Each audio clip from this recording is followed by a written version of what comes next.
श्री हरि विष्णु, राधे राधे। दोस्तों, आप सभी का मेरे चैनल में बहुत बहुत स्वागत है। आज हम आपके लिए पूर्णमासी व्रत कथा लेकर आए हैं। कथा पूरी सुनिएगा और अच्छी लगे तो प्लीज़ लाइक, चैनल को सब्सक्राइब जरूर कीजिएगा। द्वापर युग में एक बार माता यशोदा ने अपने पुत्र भगवान श्री कृष्ण से कहा, हे कृष्ण, तुम संसार के रचयिता और पालनहार हो। आज मुझे कोई ऐसा उपाय बताओ जिसके करने से स्त्रियों को सौभाग्य की प्राप्ति होती है, साथ ही उनकी सभी मनोकामनाएं पूर्ण होती हैं। तब श्री कृष्ण ने कहा, हे माता, मैं आपको एक अचूक उपाय विस्तार से बताता हूँ। स्त्रियों को सौभाग्य की प्राप्ति के लिए 32 पूर्णमासियों का व्रत करना चाहिए। इस धरती पर एक राजा थे जिनका नाम चंद्रहास था। वे अनेक प्रकार के रत्नों से परिपूर्ण कातिका नाम की नगरी पर राज करते थे। उसी नगरी में एक धनेश्वर नाम का ब्राह्मण था जिसकी स्त्री अति सुशील और रूपवती थी। उस ब्राह्मण के घर में धन धान आदि की कमी नहीं थी, लेकिन उसकी कोई संतान न होने की वजह से वह दुखी रहता था। एक दिन उस नगरी में एक तपस्वी आया। वह तपस्वी उस ब्राह्मण के घर को छोड़कर सभी घरों से भिक्षा लेता और अपना पेट भरता। एक दिन तपस्वी भिक्षान्न को प्रेम पूर्वक खा रहा था कि ब्राह्मण धनेश्वर ने योगी को यह सब कार्य करते देख लिया। धनेश्वर योगी के पास जाकर बोला, महात्मा, आप सभी घरों से भिक्षा लेते हैं लेकिन मेरे घर कभी नहीं आते। मैं इसका कारण जानना चाहता हूँ। योगी ने कहा कि निसंतान के घर की भीख पतितों के अन्न के तुल्य होती है और ऐसे में जो भी पतितों का अन्न खाता है वह भी पतित हो जाता है। चूंकि तुम निसंतान हो इसलिए मैं तुम्हारे घर की भिक्षा नहीं लेता हूँ। योगी की इस बात से धनेश्वर को बहुत दुख हुआ और वह योगी के पैरों पर गिरकर कहने लगा, हे महाराज, कृपया करके मुझको पुत्र प्राप्ति का उपाय बताइए। मैं पुत्र न होने के कारण बहुत दुखी रहता हूँ। सब कुछ होते हुए मैं खुश नहीं हूँ। आप मेरे इस दुख को दूर करने का उपाय बताएं। यह सुनकर योगी कहने लगा, हे ब्राह्मण, तुम चंडी की आराधना करो। योगी के कहे अनुसार धनेश्वर ने वन में जाकर चंडी की उपासना की और उपवास किया।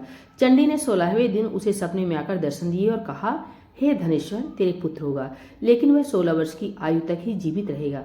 लेकिन यदि तुम दोनों स्त्री पुरुष 32 पूर्णमासियों का व्रत करोगे तो वह दीर्घायु प्राप्त करेगा। प्रातःकाल तुम्हें इस स्थान के समीप ही एक आम का वृक्ष दिखेगा। उस पर चढ़कर एक फल तोड़कर शीघ्र ही अपने घर लाना और फल अपनी स्त्री को खिला देना।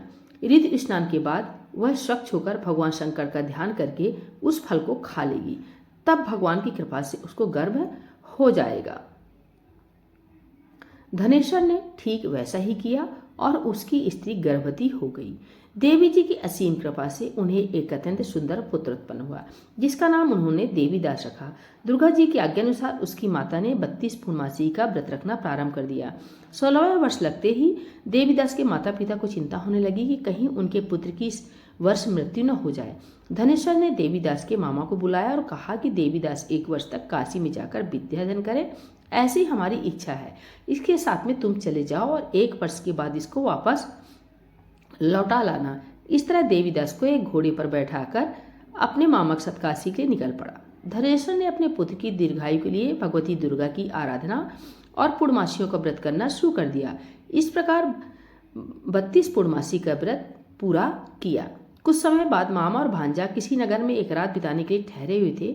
उस दिन उस गांव में एक ब्राह्मण की कन्या का विवाह होने वाला था और जिस धर्मशाला में वर की उसकी बारात ठहरी थी वहीं देवी द्वारा उसके मामा भी ठहरे हुए थे। संयोग से कन्या को तेल आदि चढ़ाकर मंडप आदि का कृत्य किया गया तो लगने के समय वर को धनुर्वात हो गया।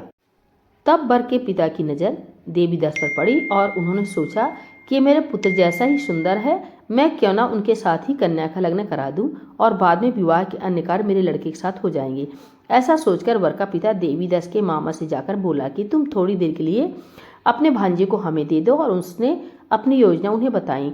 तब उसका मामा कहने लगा कि जो कुछ भी मधुपर्क आदि कन्यादान के समय वर को मिले वह सब हमें दे दिया जाए तो मेरा भांजा इस बारात का दूल्हा बनेगा।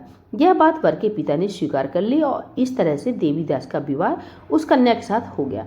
पत्नी के साथ वह भोजन न कर सका और अपने मन में सोचने लगा कि न जाने कैसी स्त्री होगी। लड़के को ऐसा करना सही नहीं लगा और उसकी आंख में आंसू आ गए। तब वधू ने पूछा कि क्या बात है, आप इतने दुखी क्यों हैं? तब उसने सब बातें लड़के को बतला दी। तब कन्या कहने लगी कि अब हमारी शादी हो गई है। देव, ब्राह्मण और अग्नि के सामने मैंने आपको ही अपना पति बनाया है, इसलिए अब आप ही मेरे पति हैं। अब मैं आपकी ही पत्नी रहूंगी, किसी अन्य की नहीं। तब देवीदास ने कहा, ऐसा मत करिए, क्योंकि मेरी आयु कम है, मेरे बाद आपकी क्या गति होगी, इन बातों पर जरा विचार कर लें। परंतु वह दृढ़ विचार वाली थी, बोली कि जो आपकी गति होगी वही मेरी गति होगी। इसके बाद देवीदास और उसकी पत्नी दोनों ने भोजन किया और शेष रात्रि वे सोते रहे। प्रातःकाल देवीदास ने अपनी पत्नी को एक अंगूठी दी, एक रुमाल दिया और बोला, हे विप्रे, हे प्रिय, इसे लो और संकेत समझकर स्तरचित हो जाओ। यदि मैं जीवित रहा तो अवश्य वापस आऊंगा, वरना समझ लेना मेरी मृत्यु हो गई। प्रातःकाल जब शादी के कार्य पूरा होने के बाद सब बाराती मंडप में आए तो कन्या ने अपने पिता से कहा कि यह मेरा पति नहीं है, और पूरी बात अपने पिता को बता दी।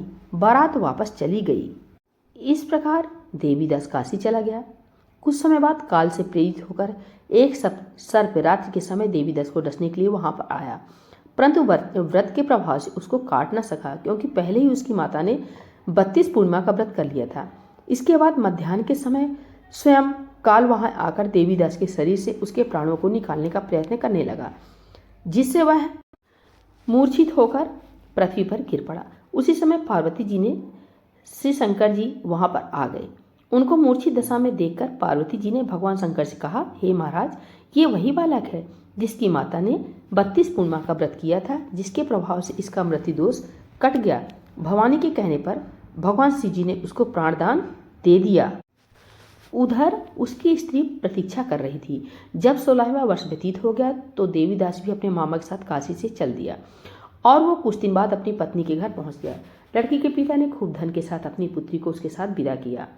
श्री कृष्ण भगवान कहने लगे कि इस प्रकार धनेश्वर द्वारा 32 पूर्णिमाओं का व्रत रखने से उसकी पुत्र को लंबी आयु की प्राप्त हुई है। अतः जो भी स्त्रियां ये व्रत को करती हैं वे जन्म जन्मांतर में वैधव्य का दुख नहीं भोगती और सदैव सौभाग्यवती रहती हैं। यह व्रत पुत्र पौत्रों को देने वाला तथा संपूर्ण मनोकामनाओं को पूर्ण करने वाला माना गया है। बोलिए भगवान विष्णु की जय, भोलेनाथ भगवान की जय, माता गौरी की जय, पूर्णमासी व्रत कथा की जय।